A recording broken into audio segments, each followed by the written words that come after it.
अस्सलाम वालेकुम, कैसे हैं आप? मेरी तरफ से आपको रमज़ान मुबारक का महीना बहुत बहुत मुबारक हो। माशाल्लाह से अल्हम्दुलिल्लाह सबके माशाल्लाह से अच्छे रोज़े जा रहे हैं, क्योंकि इस दफ़ा जो हमारा रमज़ान है ना, सर्दियों वाला रमज़ान है, गर्मी का तो पता ही नहीं चलता।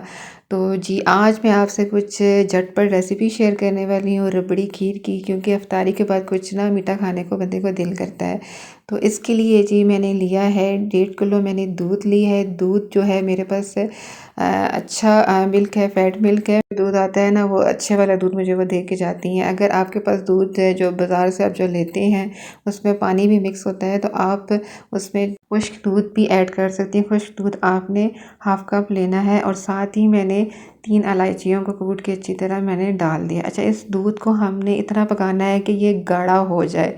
साथ ही मैंने शुगर ले ली है, शुगर भी मैंने हाफ़ कप ली है। जब तक दूध हो रहा है तो साथ में मैंने अब 4 मैंने ब्रेड ले ली हैं। ब्रेड को आपने किनारों से कट कर देना है, और उसको हमने अच्छी तरह कटिंग करके इसके 4 स्लाइस में बनाऊंगी, और इसे चॉपर ग्राइंडर में पीसने के बाद इसे मैंने दूध में ऐड कर दिया है। अच्छा, फ्लेम आपने बिल्कुल स्लो रखनी है। अगर आप तेज़ से रखेंगी तो ये आपकी जो खीर है ना नीचे से लग जाएगी, उसका जो टेस्ट है ना बिल्कुल ख़राब सा हो जाएगा, जलने की स्मेल से पैदा होगी, और टेस्ट भी अच्छा नहीं होगा। और इसके बाद मैंने वनीला एसेंस दी, इससे ना बहुत अच्छा सा टेस्ट आ जाता है।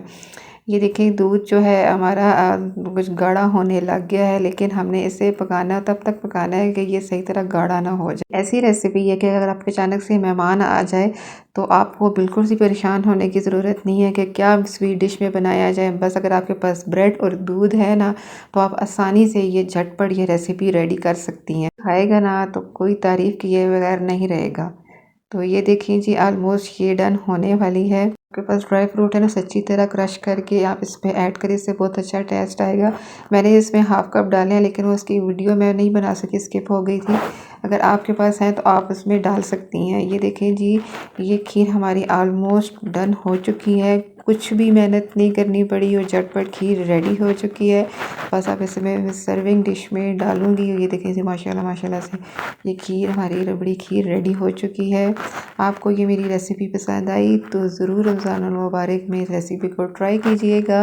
अपनी दुआओं में याद रखिएगा। तब तक के लिए अल्लाह हाफिज़।